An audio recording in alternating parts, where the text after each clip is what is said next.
If you have been struggling with insomnia, chances are that you have tried absolutely everything to fix the problem.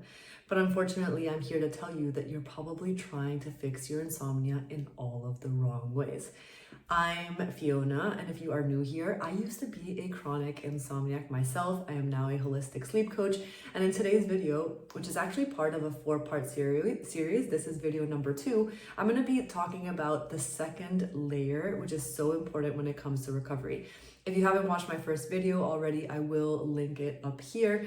And I do recommend you watch it because it goes through the first layer of recovery, which is education, which definitely ties in or will help this information from today's video make that first video make a lot more sense.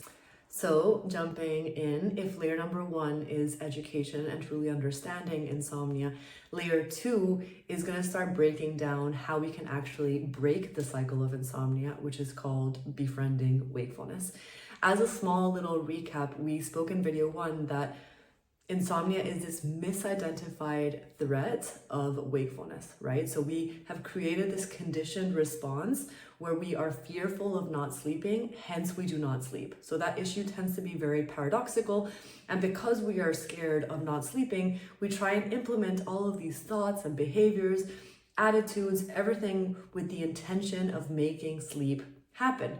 But unfortunately, as we already know, sleep is a fully passive process that you cannot control. You cannot influence and make your body sleep. And the more you try and make yourself sleep or try and control the conditions around how sleep has to happen, the more you're actually feeding into this idea that wakefulness is a threat.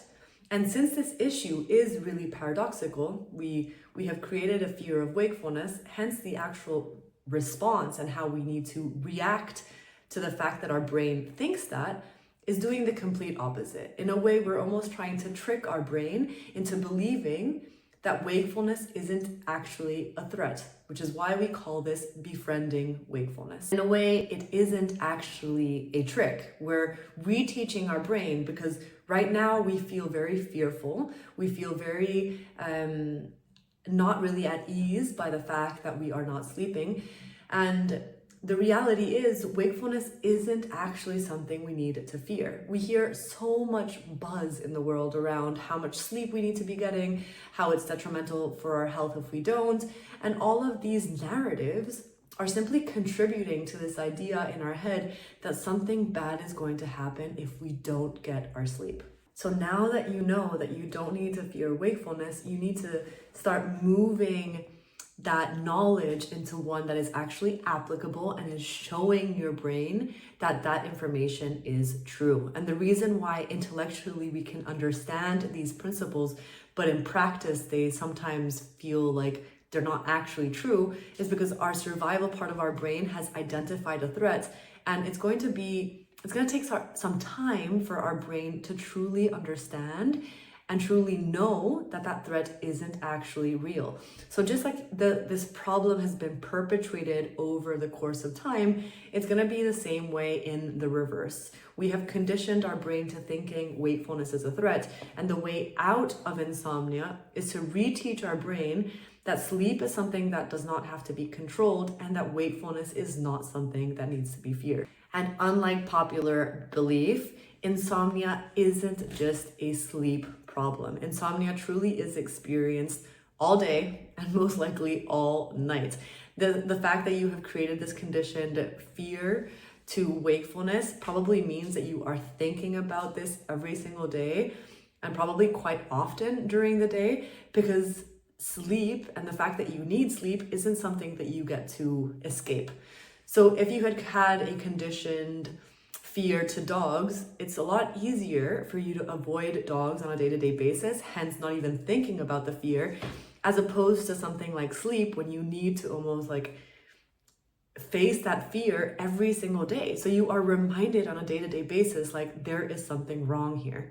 And reteaching your brain is just going to take a little bit of patience and a little bit of dedication and truly surrendering to that process, which I will be explaining in today's video and in the videos to come. Okay, now that you know how important befriending wakefulness is, Let's talk about how that actually is experienced or how you actually do it.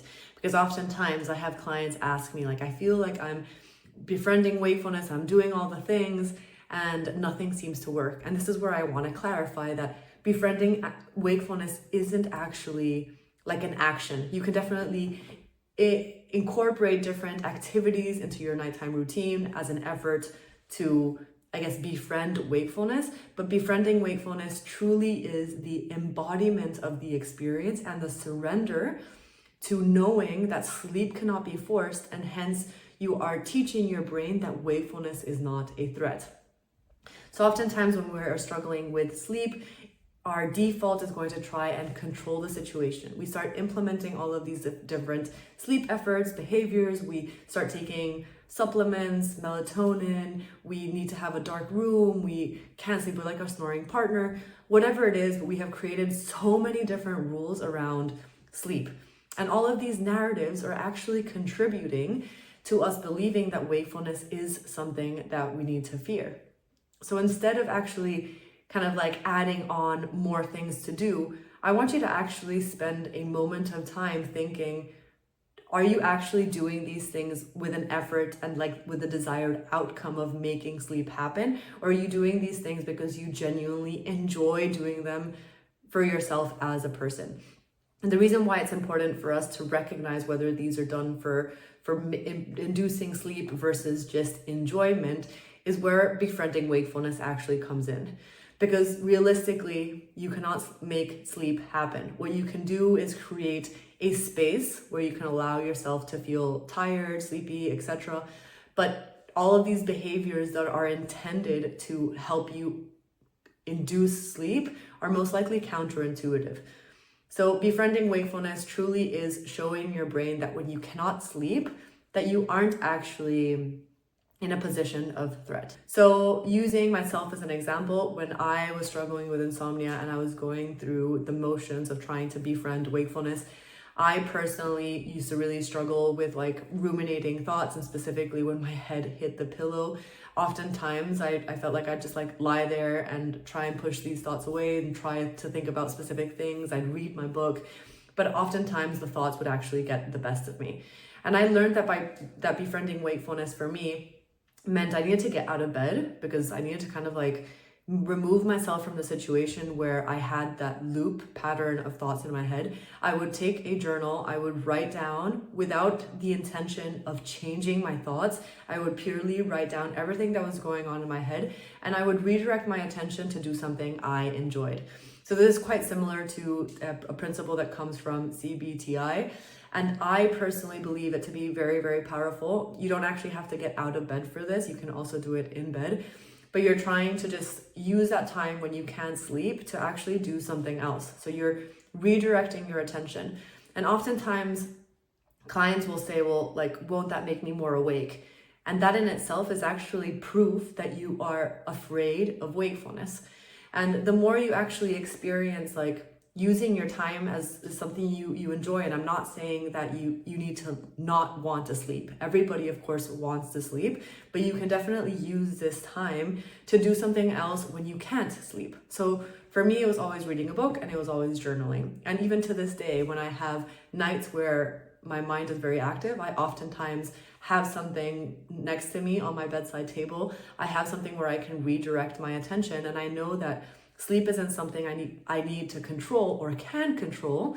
So I try and just do something else instead. I kind of tell my brain that it doesn't need to solve this problem. Other examples of befriending wakefulness at night can be listening to calming music. It could be listening to a podcast. It could be watching a show. And I know that a lot of times so many other like sleep specialists say you want to avoid blue light.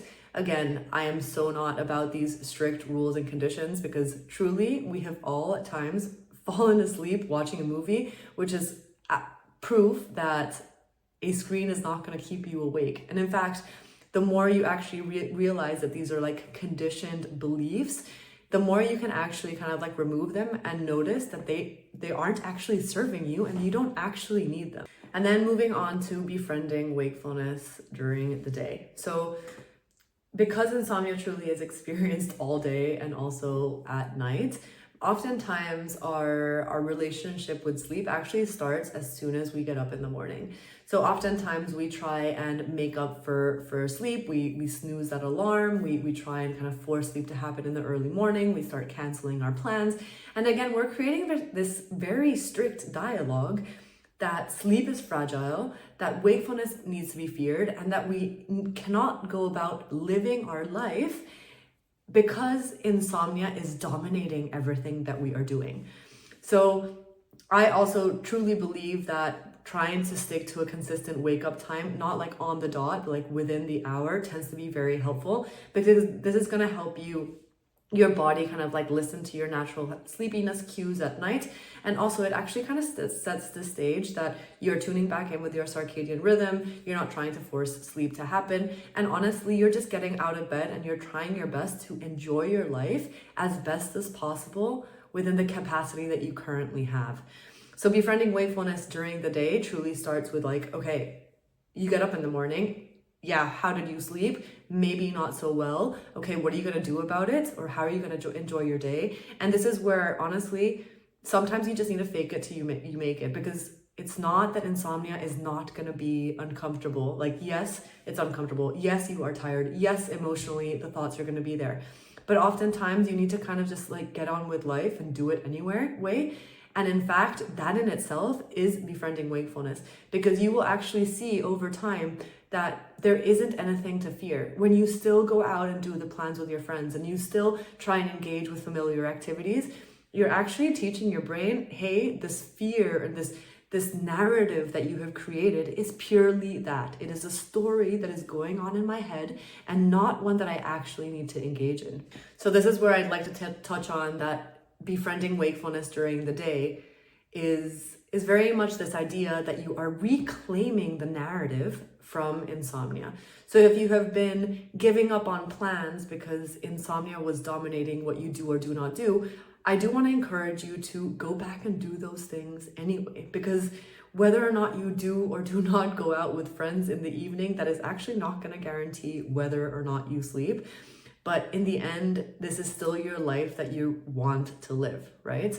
And befriending wakefulness truly looks differently for everyone. For me personally, I used to struggle with so much anxiety and so much kind of like sleep anxiety and all of these thoughts around sleep. And I will be touching on some of these topics on how to manage that anxiety on the third and fourth video. But befriending wakefulness for me also meant incorporating a journaling practice throughout the day very, very often, because I'd actually find it as a very therapeutic kind of method to take all of my thoughts and pour it down on paper. And slowly, the more I realized that they were simply words strung together in my head, it slowly stopped giving insomnia so much power, and it actually gave me more power to realize that I was going to be okay, that I didn't have to come in and fix this problem, because this problem that I've been trying to fix is actually the problem in itself. Anyway, I know this video has been quite a lot, and if anything is unclear or you would like to discuss what befriending wakefulness looks like for you, I would love for you to drop your comments below. Also, I do encourage you to watch the third and fourth video where I go into how to actually deal with all of this discomfort that is experienced throughout the insomnia recovery journey. Also, if you're ready to kickstart your journey, I do have a 5 days to better sleep email series linked below. It is honestly a guide for like the high achieving perfectionist like myself, who probably already has all of the knowledge around insomnia but needs that extra little boost to get them over the finish line. So yeah, that's linked below and you can go ahead and sign up. It's free.